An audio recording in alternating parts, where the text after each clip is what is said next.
오늘 설교는요, 지난번 제가 요셉 시리즈 설교할 때 다 못했던 그 2부에 해당되는 이야기입니다. 설교 제목 보시면요, 위기를 극복한 리더십 레시피 2입니다. 지난번에 1번이었고, 여러분, 요셉이 살면서 가장 심각한 위기를 직면했을 때가 언제일까요? 요셉에게 찾아왔던 가장 심각한 위기, 그때가 언제였을까요? 그가 형들에 의해서 종으로 팔릴 때였을까요? 아니면 억울한 누명을 쓰고 감옥의 죄수로 갇혔을 때일까요? 언제일까요? 제가 생각할 때 요셉의 생애에서 가장 심각한 위기는 어느 날 갑자기 바로가 총리로 지목하면서 그리고 곧 다가올 7년 기근을 준비해서 이 애굽 민족을 구해라 라고 하는 이 명령을 들었을 때, 애굽의 위기를 감당할 전권을 위임받았을 때가 요셉에게 가장 심각한 위기의 순간이 아니었는가 생각이 들어요. 왜 그럴까요? 여러분, 만약에 총리로서 준비가 잘 돼 있으면 이건 축복이죠, 그죠? 축복입니다. 근데 바로 직전까지 죄수였고, 죄수 이전에는 노예였고, 노예 이전에는 저 시골 가나안 땅에서 그냥 아버지 품에 살았던 철없는 아들이었잖아요. 그런 요셉이 애굽이라는 큰 제국의 총리가 되는 겁니다. 준비를 잘 갖췄다면 이거 축복이죠. 근데 전혀 준비가 되지 않은 요셉에게는요, 이건 정말 심각한 일생일대 위기의 순간입니다. 위기의 순간이에요. 이걸 갖다가 축복이다 말하면요, 요셉의 심정을 잘 이해하지 못할 거예요. 아무튼 요셉은 국가적 위기와 개인적 위기를 직면했습니다. 어떻게 이 위기를 극복했느냐? 지난번에 보았지만 요셉에게는 남다른 리더십의 특징 두 가지가 있었어요. 첫째는 그럼에도 불구하고 요셉은 실력이 있는 사람이었습니다. 실력이 있었고, 두 번째는 어떤 사람이었어요? 정직한 사람이었습니다. 이게 요셉의 두 가지 리더십의 특징이었습니다. 실력과 그리고 정직. 자, 오늘은요, 계속해서 지난번에 다 말씀드리지 못했던 이 요셉의 위기를 극복했던 그의 리더십 몇 가지를 좀 생각해 보겠습니다. 국가적 위기와 함께 개인적 위기를 극복했던 요셉의 리더십은요, 지혜와 용기였습니다. 지혜와 용기. 여러분, 좀 이상하지 않으세요? 보통 때 같으면 제가 요셉의 리더십은 지혜입니다 라고 말했겠죠, 그죠? 그리고 두 번째 용기입니다, 이런 순서를 밟아갔을 거예요. 근데 저는 지금 여러분에게 지혜와 용기 함께 말씀드립니다. 왜 그럴까요? 지혜와 용기를 분리하지 않고 하나로 묶는 이유, 무엇 때문입니까? 이 둘은요, 서로 떼어놓으면 못 쓰기 때문입니다. 지혜만 있다고 되는 게 아니죠. 그 지혜로움을 실천할 수 있는 용기가 필요해요. 또 용기가 있다고 됩니까? 지혜가 없으면 그 용기를 어디다 씁니까? 그래서 여러분, 이 지혜와 용기는 함께 가야 되는 겁니다. 그래서 흔히 지용이라고 말하죠. 지혜와 용기는 함께 가야 됩니다. 그런데 지혜도 있고 용기도 있는 사람은요, 참 드물어요. 어떤 사람은 지혜가 있습니다. 근데 용기가 부족해요. 어떤 분은 용기는 뛰어납니다. 근데 지혜가 부족해요. 이게 무슨 말과 똑같냐면은 공부는 잘합니다. 근데 싸움은 못해요. 싸움은 잘합니다. 근데 뭘 못할까요? 공부를 못해요. 공부도 잘하고 싸움도 잘하고 운동도 잘하는 사람, 드물죠. 이런 사람 드뭅니다. 그 마찬가지로 지혜와 용기를 함께 겸비한 사람은 드물다라는 겁니다. 예를 들어 볼까요? 자, 여러분, 용기만 있고 지혜가 없는 사람, 누굴 떠올리십니까? 용기는 있어요, 근데 지혜가 없어요. 우리 집에 내 남편 떠올리지 마시고요. 이 돈키호테 기억나십니까?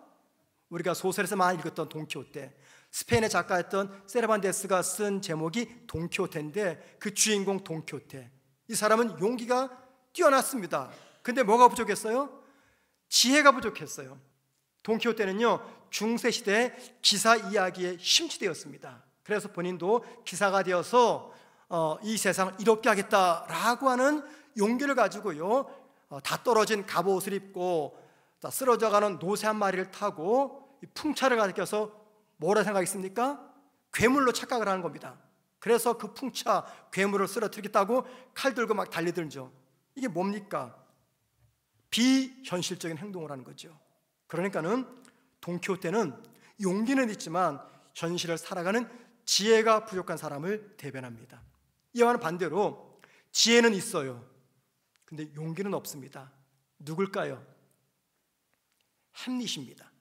여러분, 셰익스피어의 4대 비극 중에서 가장 대표적인 비극이 햄릿이죠. 햄릿의 아버지가 살해당합니다. 그리고 그의 어머니가 외삼촌과 재혼을 해요. 그런데 햄릿이 나중에 뭘 합니까? 아버지를 죽이고 독살하고 엄마와 재혼한 그 삼촌 클라우디우스, 이 모든 범인이 클라우디우스라는 것을 알게 됩니다. 그런데 햄릿은 이 복수를 결심을 하지만 실행에 못 옮겨요. 왜 그렇습니까? 햄릿은 굉장히 지혜로운 사람이었습니다. 그런데 복수를 행동으로 옮기지 못하는 용기 없는 사람이에요. 그래서 여러분, 햄릿이 던진 대사가 있죠. To be or not to be, that is a question. 이게 뭡니까? 사느냐 죽느냐, 이것이 문제로다. 이게 왜 나왔을까요? 지혜는 있는데 복수할 용기가 없어서 주저하는 햄릿의 이야기를 보여주고 있는 겁니다. 돈키호테나 햄릿 같은 인물, 우리는 바람직한 지도자상이라고 말할 수 없습니다. 왜냐하면 지도자의 필수 조건은요, 첫째 지혜이며 둘째 그 지혜를 행동으로 옮길 수 있는 용기이기 때문입니다. 그런데 오늘 본문은 이 요셉이 이 두 가지를 다 겸비한 사람이었다라는 것을 보여줍니다. 오늘 본문에서요, 요셉은 그 당시 엄청난 개혁을 이룹니다. 여러분, 이 개혁을 다른 말로 말하면 뭘까요? 변화를 말합니다. 변화. 개혁이란 다른 말로 변화를 의미합니다.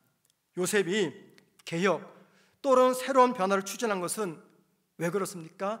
당시 상황이 그런 개혁을 요구하는 위기의 상황이라는 것을 판단했기 때문입니다. 이건 국가적인 재앙이죠. 그리고 그 판단이 가능한 것, 무엇 때문이었습니까? 그의 지혜로움 때문이었습니다. 그래서 지혜를 다른 말로 말하면 시대를 바라보는 통찰력이다 말할 수가 있습니다. 지혜와 지식은 다른 겁니다. 지혜와 지식은요, 달라요. 지혜는 시대를 바라보는 통찰력이라고 말할 수가 있습니다. 그리고 흉년을 극복하기 위해서는요, 개혁은 반드시 필요한 조치다라고 생각해서 용기 있게 개혁을 끝까지 밀어붙입니다. 이게 오늘 본문의 내용이에요. 여러분, 그래서 지혜와 용기, 이게 바로 요셉이 보여주는 리더십의 모습입니다. 국가적 위기, 개인의 위기를 극복했던 요셉의 리더십, 지혜와 용기였습니다. 요셉은요, 오늘 본문을 보면 얼마든지 오해할 수 있는 입장입니다. 저는 그 당시 애굽 사람 입장에서 오늘 본문을 읽어보았어요. 그런데 얼마든지 애굽 사람들이 요셉을 오해할 수 있는 입장입니다. 어떤 오해일까요? 자, 백성들은요, 요셉이 곡식을 나눠준 조건으로 자신들의 재산을 다 갖다 바칩니다. 가축도 갖다 바치고요, 땅도 바치고 심지어 본인들도 갖다 바칩니다. 이때 백성들은요, 요셉이 곡식을 주는 조건으로 우리 모든 재산을 포탈해서 왕과 나눠 먹는다라고 생각할 수 있어요. 얼마든지 그런 상황입니다. 또는 곡식을 주고 백성들의 땅을 국가에 환수시킨다 하지만 진짜 그걸 국가에 환수시키는 건지 아니면 그것이 요셉의 땅이 되는지 알 수 없는 겁니다. 이때 온 국민이 요셉을 대항해서 폭동을 일으킬 수 있고 요셉을 대항해서 반란을 일으킬 수 있는 그런 상황이었습니다. 얼마든지. 그런데 요셉은요, 지혜와 용기를 겸비한 사람이었기 때문에 발생할 수 있는 모든 사태에 대한 바른 판단과 용기 있는 실행으로 마침내 이 개혁, 변화를 성공할 수가 있었던 거죠. 여러분, 리더에게 필요한 것 지혜와 용기입니다. 이 말씀 드리면 우린 이런 생각이 들어요. 아, 오늘 말씀은 나랑 상관이 없구나. 왜? 나는 리더가 아니기 때문에. 나는 리더가 아니기 때문에 오늘 말씀은 상관없다 생각할지 모르겠습니다. 그런데 여러분, 아닙니다. 저와 여러분에게 절실히 필요한 말씀이 오늘 말씀입니다. 왠지 아세요? 저와 여러분은 누군가의 리더이기 때문입니다. 리더의 정의가 뭡니까? 제가 찾아보았어요. 리더란 무엇인가? 리더란 직책과 상관없이 내가 뭐 사장이든 이사든 부장이든 담임 목사든 교장이든 교감이든 상관없이, 직책과 상관없이, 나이와 상관없이 자신의 역량력을 통해서 긍정적인 변화를 유도하고 공동의 목적을 달성하도록 돕는 사람, 이게 리더입니다. 자, 이렇게 본다면요, 만약 누군가가 나의 영향력을 받고 있다면 나는 리더라는 겁니다. 여러분, 우리 중에 가정의 가장 부모들이 계십니다. 아빠든 엄마든 여러분 아래 누가 있습니까? 자녀들이 있죠. 그러면 여러분들은 리더입니다. 나이 많으신 우리 할아버지 할머니 계실 거예요. 여러분 밑에 누가 있습니까? 아들, 딸, 며느리, 손자, 손녀가 있습니다. 그러면 여러분들은 리더입니다. 여러분 직장에 갔을 때 여러분 아래 부하 직원 있잖아요. 여러분은 리더입니다. 교회 직분자 여러분 역시 리더이고요. 주일학교 교사 역시 리더입니다. 셀장도 리더고 우리 청년들도 청년 셀 리더라면은 리더입니다. 우리 모두가 리더예요. 누군가의 리더입니다. 그러면 여러분, 리더에게 꼭 필요한 거, 이게 무엇입니까?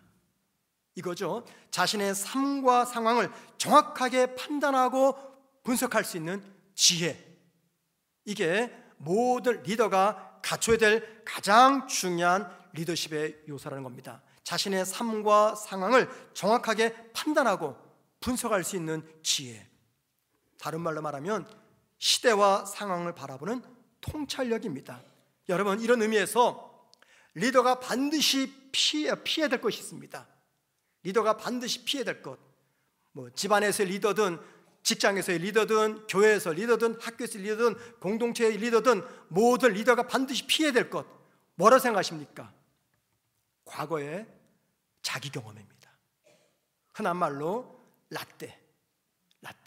모든 리더가 피해야 될 것들입니다. 몇 주 전, 한 달쯤 되나요? 저와 우리 교구 담당 세 분의 교육자와 함께 청주에 있는 한 교회를 방문한 적이 있었습니다. 방문했던 이유는 그 교회에서 2025년 한국교회 트렌드라는 제목으로 세미나가 있었기 때문입니다. 그 세미나 참석하기 위해서요. 2025년 교회가 무엇을 대비하고 무엇을 준비해야 되느냐에 대한 주제에 관한 세미나였습니다. 그걸 다녀왔어요. 최근에 저는 책 2권을 구입해서 지금 읽고 있습니다. 한 권의 책 제목은요, 한국교회 트렌드 2025이고, 다른 한 권은 서울대학교 김난도 교수가 집필한 트렌드 코리아 2025라는 제목의 책입니다. 이 두 책의 공통점이 있어요. 그것은 곧 다가올 2025년을 대비하는 책입니다. 여러분, 왜 저와 우리 교육자들은 아직도 오지 않은 미래 시간이죠. 2025년을 미래 생각하면서 이런 세미나도 듣고 이런 책도 읽고 있는 것입니까? 왜 그럴까요? 그 이유는 간단합니다. 저희는요, 성도님들과 다음 세대들을 말씀으로 신앙으로 인도할 영적 리더이기 때문입니다. 리더에게 가장 중요한 것은요, 상황을 정확하게 판단하고 분석하는 지혜, 즉 통찰력입니다. 자, 그러기 위해서 필요한 거, 이게 뭡니까? 끊임없는 공부이며 독서이며 연구이며 사색이며 그리고 기도 생활입니다. 왜 그렇습니까? 여러분, 이 지혜는요, 그냥 주어지지 않습니다.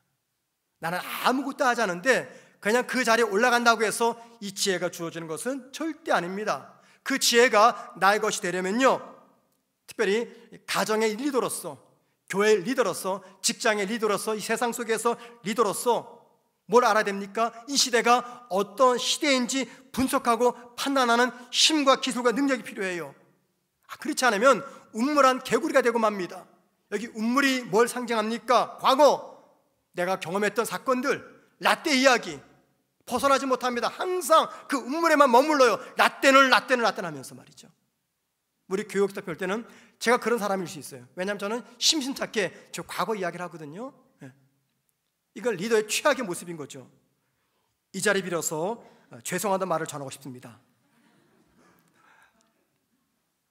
여러분, 시대에 대한 통찰력과 지혜 얻기 위해서 가장 쉬운 방법이 하나 있습니다. 하지만 그것은 쥐약입니다.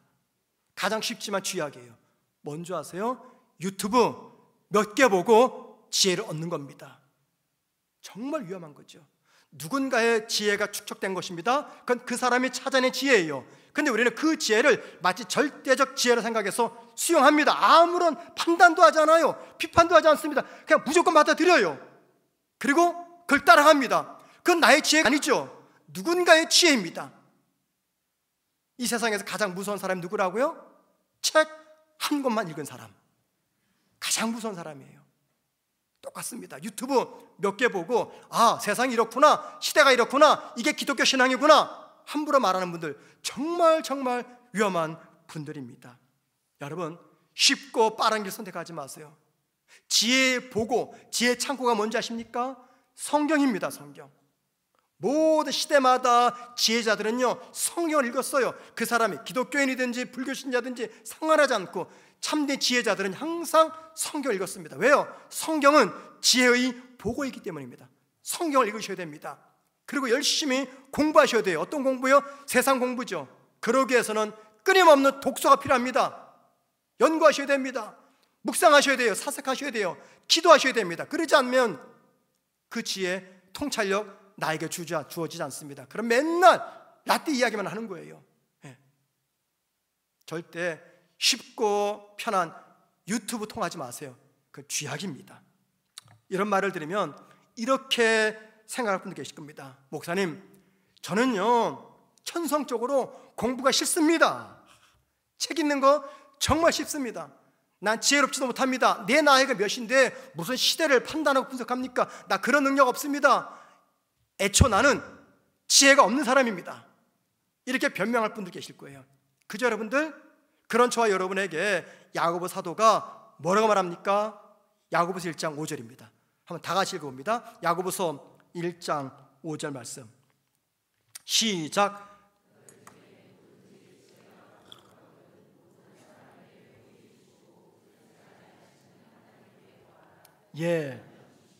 야고보가 분명히 말하잖아요. 너희가 지혜가 부족하느냐, 시대를 바라보는 통찰력이 부족하느냐, 상황을 판단할 지혜가 부족하느냐, 뭐라고요? 하나님께 구하라. 하나님께 구하라. 기도할 때 우리가 구할 것, 그게 뭡니까? 이 시대를 판단하고 분석하는 통찰력, 지혜라는 겁니다. 특별히 나는 누군가의 앞에 서서 누군가를 인도하는 사람이다 라고 생각되신다면 하나님께 지혜 구하십시오. 하나님, 이 시대를 바라보게 해주십시오.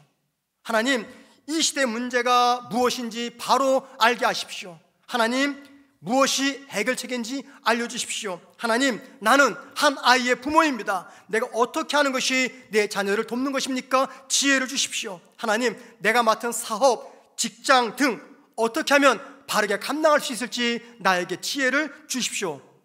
지혜를 구하셔야 됩니다. 특별히 이 교회 안에서 중요한 직분을 맡았고 누군가를 섬기고 누군가를 가르치고 뭔가를 결정할 수 있는 중요한 결정권을 갖고 있다면 더욱더 하나님께 지혜를 구하셔야 됩니다. 개인의 감정, 우물 안의 개구리처럼 과거 경험에 빠지지 마셔야 됩니다. 가장 위험한 리더입니다. 그런데 여러분, 지혜만 있으면 안 됩니다. 지혜만 있으면 누가 되는 거예요? 돈키호테가 되는 거예요. 돈키호테가. 지혜만 있으면. 이 지혜를 통해서 지혜만 있으면 햄릿이 되는 거예요.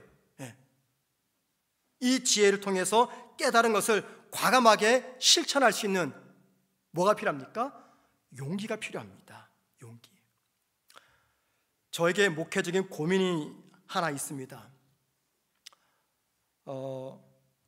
저는요 한국에서 담임 목회를 하면은 꼭 제자 훈련을 할 것이다 이렇게 생각을 하고 영국에서 많이 준비를 했습니다. 그 제자 훈련을 할 때 가장 중요한 게 성경을 귀납법적으로 연구하는 방법이에요. 가장 중요하거든요. 근데 저는 이걸 많이 공부를 했어요. 왜냐하면 제자 훈련 목회를 해야 되겠다 싶어가지고. 그리고 우리 교회 부임을 할 때도 제자 훈련 해야 되겠다 해서 제가 목회 계획서도 지원한 적이 제출한 적도 있었습니다. 그리고 우리 교회 부임해가지고 빨리 내가 이 제자 훈련 목회를 시작해야지 이 생각을 했습니다. 그런데 이제 9년이 다 돼가는데 아직 시작도 하지 못하고 있습니다. 두 가지 이유 때문에 제가 망설였습니다. 첫 번째는 우리 교회 부임했을 때 설립 목사님이 갑작스럽게 소천하셨어요. 우리 성도들이 이렇게 흔한 애들 말로 멘붕에 빠지신 거죠. 9개월 동안 지나오시면서 뭐 정신들이 없으셨을 것 같아요. 저는요, 이 설립 목사님에게 이 목회를 이양받지 못했습니다. 뭘 중요시 여기셨는지, 어떻게 목회하셨는지, 뭐를 내가 핵심 가치로 삼아야 되는지 어떤 정보도 없이 그냥 부임하고 말았어요. 그러니까 우리 교회 어떤 교회인지 제가 몸으로 부딪혀서 알아야만 했습니다. 그럼 목회를 이양하는 시간이 없었기 때문에 저로서는 힘든 시간이었습니다.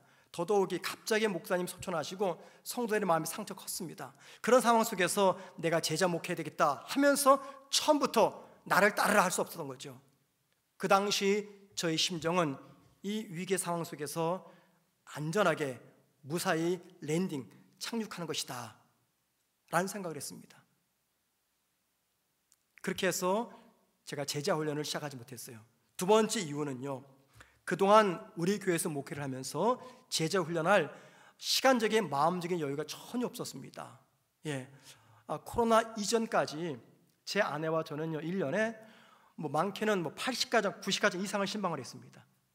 그러니까 월요일을 빼놓고 화, 수, 목, 금, 토 매일매일 아침 저녁으로 신방을 다녀서 주일날도 저녁에 신방 갔고요, 9시 밤 9시 신방 가고 정신 없었습니다. 그러다 보니까는 이 제자 훈련을 하기 위한 시간적 마음적 여유가 전혀 없었던 거죠. 그럼에도 불구하고 지난 8년 반 동안 제 뇌리에서 떠나지 않은 것이 있습니다. 어떻게 하면 목회를 어떻게 하는 것이 우리 교회와 성도들에게 유익할까라는 것입니다. 그냥 여러분이 믿으실지 안 믿을지 모르겠지만 그냥 앉으나 서나 밥을 먹거나 길을 걸으나 잠잘 때 빼놓고는요 온통 제 머릿속에는 어떻게 목회하는 것이 교회와 성도들이 유익할까 항상 이 관심이었습니다. 그런데 이런 제 마음을 알아준 한 분 성도가 계셨어요. 수년 전에 이 평택 어느 시내에서 저희 노회 목사님이, 저도 개인적으로 아는 분입니다, 개척을 하셨어요. 그런데 그분 개척교회 옆에 우리 교인이 운영하는 사업장이 있었어요. 그러니까 이분이 우리 사업장 운영하는 분이 성문교회 성도랑 알고 나서 자꾸만 자신의 교회로 이제 모셔가려고 접근을 하는 겁니다. 담임 목사도 아닌데 매일 신방을 가고 우리 교회 오라고 계속 그러는 거예요. 그때 저희 교회 교인이 그런 말 했어요. 목사님, 왜 쉽게 목회하세요? 나가 전도하시고 그러지 왜 멀쩡한 교회 잘 나가는 사람을 왜 데리고 오려고 하십니까? 그랬더니 그분이 성문교회 천 목사님가 잘 아는데 그 큰 교회인데 한 명 정도 오신다고 그 교회 괜찮아요. 그리고 천 목사님은 교회가 크니까는 편안히 목회합니다. 이렇게 말을 한 거예요. 그러자 우리 교회 집사님이 화가 나신 거예요. 목사님 보셨습니까? 우리 목사님이 쉽게 목회하는 거. 우리 목사님은요 개척교회 목사님이신 당신보다 더 치열하게 매일매일 목회합니다. 가보세요. 굉장히 치열하게 목회하십니다. 이렇게 말씀하시는 거예요. 제가 그 이야기를 전해 듣고 울컥 눈물이 나왔습니다. 우리 장로님들도 모르는 그 이야기. 하나님만 아시는 제 마음을 이 집사를 통해서 날 위로하시는구나. 저도 모르게 눈물이 확 쏟아지더라고요. 여러분 모르실 겁니다. 목사가 일주일 동안 어떤 심정을 가지고 목회하는지. 제 관심은 오직 하나입니다. 다른 거 없어요. 제가 솔직히 말씀드릴게요. 이 자리에서요. 어제 그저께 새벽 예배 잠시 언급했는데 우리 박성교 총신대 총장님이 저한테 목사님 강의 좀 하시죠. 그런 말씀을 하셨어요. 제가 총장님 저는 관심 없습니다. 저는 목회밖에 모릅니다. 딱 끊어버렸습니다. 제 머릿속에는요 목회밖에 없습니다. 여러분이 믿으실지 안 믿을지 모르겠지만 그렇게 고민하면서 내린 결론이 하나 있습니다. 그게 뭐냐면 내가 더 늦기 전에, 더 늙어서 후회하기 전에 내가 제자 훈련 해야 되겠다라는 겁니다. 그런데 여러분 이 제자 훈련의 열매는요 큰 축복입니다. 열매는. 그런데 그 과정은요 정말 고통의 시간이에요. 왠지 아십니까? 3개월, 4개월 과정이 아닙니다. 제가 생각하는 제자훈련은 1년 과정입니다.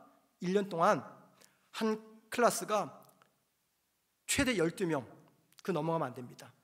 12명과 함께 일주일에 만나서 3시간씩 말씀을 가지고 씨름을 하는 겁니다. 제가 일주일에 2반을 해도요, 저는 6시간, 거기다 제가 공부하고 과정을 점검하면은요, 그 한 12시간을 씁니다. 일주일 동안에. 이 24명을 위해서. 그렇게 제가 1년 제자훈련 마치면 24명이고 10년간 하면 240명입니다. 목회자가 하루에 8시간씩을 일주일에 8시간, 9시간 시간을 제자훈련 수행한다는 것은 결코 쉬운 문제가 아닙니다.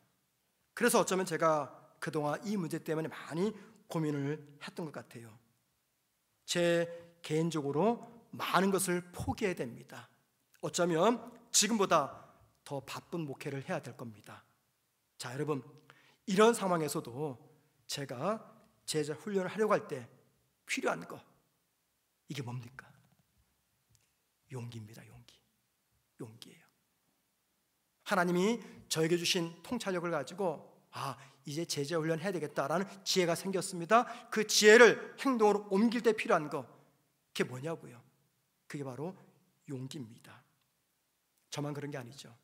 우리가 뭔가 새로운 것을 시도하려고 할 때 필요한 거, 그게 뭡니까? 용기입니다. 용기. 어쩌면 지금 여러분 중에 뭔가를 시도하기 위해서 막 고민 중에 계신 분 계실 거예요. 이거 할까 말까? 내 나이가 몇 살인데? 내 상황이 어떤 상황인데? 이런저런 문제 때문에 많이 고민할 겁니다. 할까 말까? 머릿속으로 하라 그래요.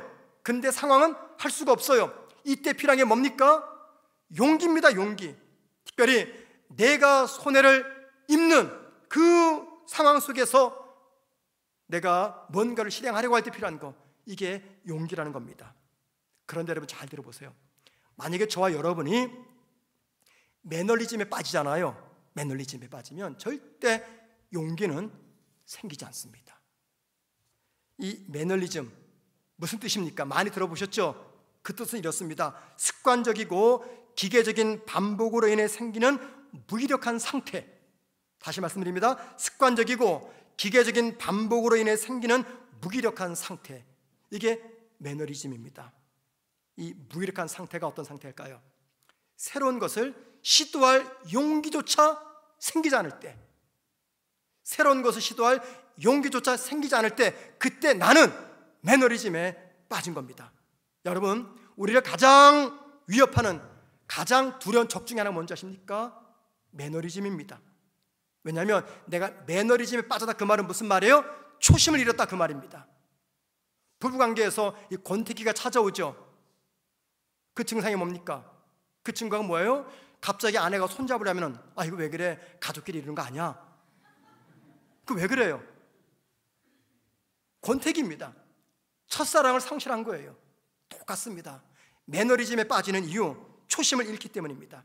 그런데 여러분, 매너리즘에 빠지면요, 뭘 싫어할까요? 변화를 싫어합니다. 변화 싫어해요. 새로운 것을 시도하지 않습니다. 그냥 여기가 좋사오니 현상 체제 유지하는 것을 더 선호합니다. 왜 그럴까요? 이유가 있습니다. 변화를 위해서 치러야 될 것이 있어요. 그게 뭘까요? 희생, 위험, 대가, 이것들이 부담이 되기 때문이에요. 여러분, 이참에 말 나온 김에 한 말씀 드릴게요. 우리 교회에서요, 교육관 세우는 거 제일 싫어할 사람이 누군지 아십니까? 저예요. 제가 제일 싫어요. 왜? 그냥 이렇게 편안하게 목회하면 되잖아요. 왜 빚져가면서 제가 교육관을 짓습니까? 그냥 앞으로 10년 적당히 목회하면 저 은퇴할 텐데, 재정 부담 없고. 제가 제일 하기 싫어요, 솔직한 얘기로. 그거 왜 합니까? 그런데 여러분, 만약에 제가 무엇인가 새로운 것을 시도하지 않고 현장 체제를 유지하자 하면은요, 저 매너리즘에 빠진 거예요. 여기가 좋사오니 초심을 잃은 겁니다. 새로운 것을 시도할 용기조차 나지 않은 거예요. 왜요? 변화를 위해 치러야 될 희생과 대가가 위험이 부담이 되기 때문입니다. 이때 필요한 게 뭡니까? 용기예요. 용기가 필요합니다. 그런데 오늘 본문에서 나오는 요셉, 그는 지혜뿐 아니라 용기까지도 소유한 지도자였습니다. 자, 세 번째입니다. 요셉은요, 말만 하는 리더가 아니었습니다. 저처럼 말만 하는 그런 리더가 아니라 삶으로 보여주는 리더였어요. 삶으로 보여주는 리더. 여러분, 이 요셉 이야기를 인본주의적 입장에 생각해 보면요, 이 요셉의 이야기는 그냥 인간 승리의 한 스토리에 불과합니다. 우리가 TV에서 보는 이 성공시대 있죠. 성공시대. 딱 성공시대예요. 종으로 팔려가서 노예로 살다가 죄수로 살다가 한 나라의 총리가 됐다. 이만한 성공 스토리가 어디 있습니까? 성공시대 이야기입니다. 그런데 우리가 그동안 살펴보았지만 이 요셉의 이야기의 주인공이 누굽니까? 요셉입니까? 하나님입니까? 하나님이에요. 오늘 본문에서 개혁을 단행하는 이 본문의 이야기에서 주인공이 요셉입니까? 하나님입니까? 하나님입니다. 그래서 본문은요, 인간 승리에 관한 보고서가 아닙니다. 하나님께서 가장 연약한 자리에 있는 한 인생, 가장 낮은 자리에 있는 한 인생을 높여 세우시는 하나님에 관한 이야기입니다. 이건 하나님에 관한 이야기예요. 하나님은 요셉에게 7년 풍년과 함께 7년 기근이 곧 다가올 것이다 알려주었습니다. 그 덕에 요셉은요, 7년 풍년 동안에 곧 다가올 7년 기근을 잘 준비할 수가 있었던 거죠. 요셉은 이 모든 사실을 하나님 통해서 알 수 있었습니다. 그렇기 때문에 요셉은 철저하게 하나님을 의지하는 믿음으로 이 모든 개혁을 단행한 겁니다. 그런데 여러분, 오늘 본문 요셉이 애굽 땅에서 새로운 개혁을 시작하는 오늘 본문 속을 가만히 보면은요, 특징이 하나 있습니다. 여러분이 저와 함께 읽으실 때 전혀 발견하지 못했던 한 단어가 있습니다. 하나님이라는 단어입니다. 하나님이 한 번도 등장하지 않아요. 심지어는요, 요셉의 입에서도 하나님 한 번도 등장하지 언급되지 않고 있습니다. 왜 그럴까요? 요셉의 이야기를 기록한 창세기 저자가 무엇을 강조하고 싶었던 것입니까?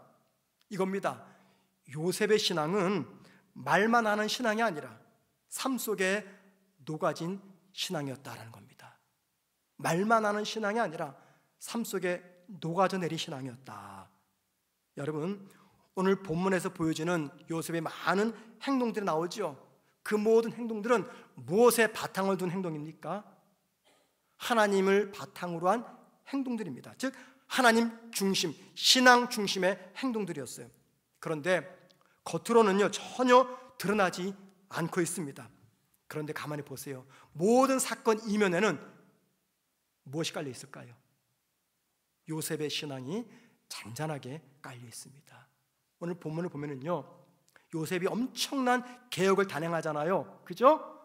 근데 하나님께 한 번도 기도했다 말씀이 언급되지 않고 있습니다. 그러면 여러분 한번 생각해 보세요. 요셉이 이 엄청난 개혁을 단행하면서 하나님께 기도하지 않았을까요? 어떻습니까? 기도했죠. 그죠?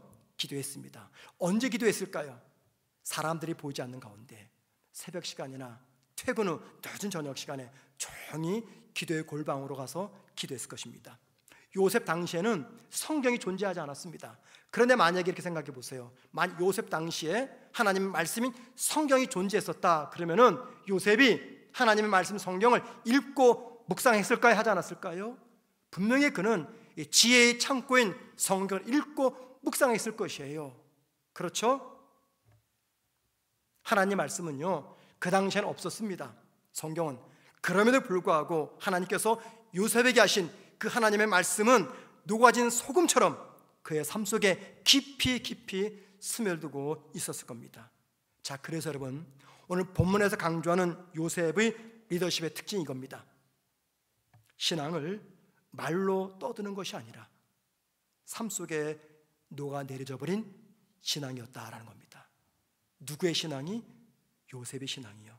한마디로 요셉은 말로써 자신의 신앙을 외치는 것이 아니라 삶으로 보여주는 것으로서 자신의 신앙을 세상 사람들에게 보여주었습니다. 그리고 이런 요셉의 이야기는 현대를 살아가는 우리를 향한 하나님의 메시지입니다. 저는요, 한 달 전쯤에 한 남자 성도님과 식사를 했습니다. 이분은 1년 전에 저희 교회에 등록하신 성도인데 아내는 안 나오고요. 자녀가 둘이 있는데 둘째가 너무 어려서 아내는 신앙생활 안 하는 이 불신자입니다. 그런데 이 남자가 큰 아이만 데리고 우리 교회를 출석하는 거예요. 이분의 이야기를 제가 식사하면 들어보았습니다. 아주 어릴 때 부모님과 함께 교회 생활하다가 청년 때가 되어서 교회를 떠난 겁니다. 이제 그러고 나서 이제 결혼도 하고 두 아이가 태어났는데 내가 이렇게 살면 안 되겠다. 우리 아이들을 위해서라도 내가 하나님 믿어야 되겠다 생각을 하고 있었어요. 아이들을 내가 믿음으로 키워야 되겠다. 물론 이렇게 생각했던 그 이면에는 뭐가 있었냐면은 오래전 소천하신 그 부모님의 기도가 있었어요.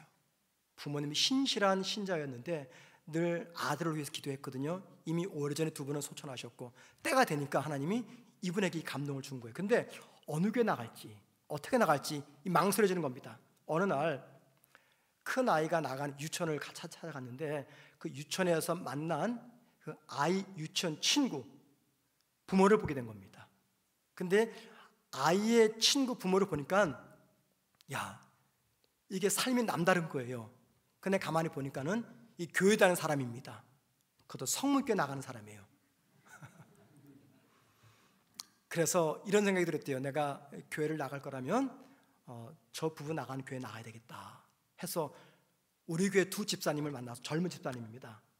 우리 교회를 소개받고 1년 전에 우리 교회를 등록한 거예요.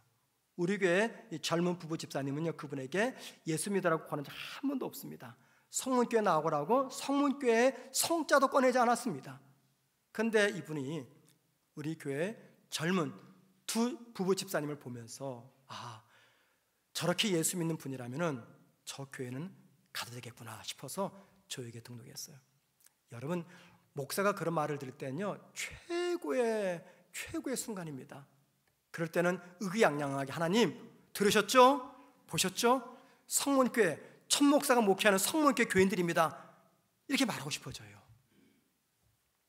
여러분, 이런 이야기죠. 세상은 우리의 신앙을 말로서 듣고 싶어 하기보다도 우리가 이 세상 살아가는 모습을 통해서 보고 싶어 합니다. 신앙이 내 삶 속에 녹아내린 이 모습을 보고 싶어 합니다. 나 교회 다닙니다. 나 교회 집사입니다. 나 교회에서 무슨 일 합니다. 굳이 이런 말하지 필요가 없습니다. 그냥 교회 다니는 사람의 모습, 집사의 모습을 보여주면 되는 거예요. 최근에 영국에 사는 제 아들 가족이 방문했고 또 결혼한 딸 가족과 함께 온 가족이 정말 오랜만에 한 자리에 모여서 식사를 한 적이 있었습니다. 딸아이가 근사한 식당을 예약했어요. 그래서 거기서 이제 식사를 합니다. 저희 가족을 위해서 이렇게 룸이 마련되었었고 한 사람의 종업원이 우리 가족 다 이렇게 서빙을 하는 거였습니다. 식사를 다 마치고 나서 이제 나갈 때 이 영국은 팁의 문화거든요. 아들 녀석이 아빠 팁을 줘야 되는 거 아니야? 라고 말한 거예요. 그래서 딸아이가 아니야, 여기 팁 안 줘도 돼. 이미 이 모든 요금에 다 포함된 거야. 그냥 가면 돼. 라고 말하는 거예요. 근데 아들도 저도 좀 그냥 가기가 미안한 거예요. 아들은 이 영국의 팁 문화에 익숙해서 팁을 주자 그러고 저는 좀 생각이 달랐습니다. 우리가 식사하는 그 자리에서 주로 나왔던 대화는 교회 이야기, 신앙 이야기, 목사 이야기, 성도 이야기, 이런 이야기예요. 또 제가 식사하기 전에 오랫동안 기도하는 것도 종업원이 보았고, 목사 가족이 와서 식사하나 보다 분명히 생각했을 거예요. 아니면 적어도 크리스찬 가족이구나 생각했겠죠. 그런데 그냥 가려고 하니까는 제가 이건 아니다 싶은 생각이 들어요. 딸은 그냥 가자고 말하고 아들은 문화에 따라 주자고 말하고 저는 저런 이유도 아니고 그냥 단 하나, 내가 예수 믿는 사람이기 때문에 떠나는 뒷모습도 좋아야 되겠다 싶어가지고 그 서빙하는 사람들이 하는 분이 쉬고 있는 그 방을 찾아갔습니다. 녹화하고 불렀어요. 그리고 나서 제가 팁을 주었더니 깜짝 놀라는 거예요. 이런 경험이 없었다는 거죠. 여러분, 제가 돈이 많아서 팁 준 거 아닙니다.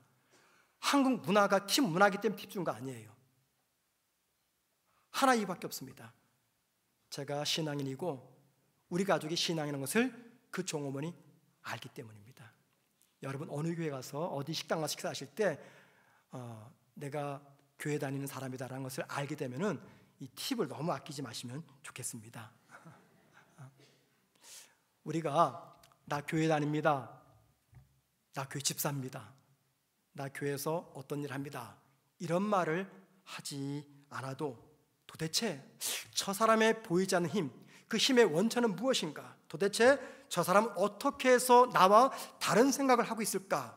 도대체 저 사람은 무엇 때문에 난 도저히 쫓아갈 수 없는 탁월한 삶을 살아내는 것인가? 라는 이 감탄을 일으키는 그러한 삶을 살아내야 한다는 겁니다.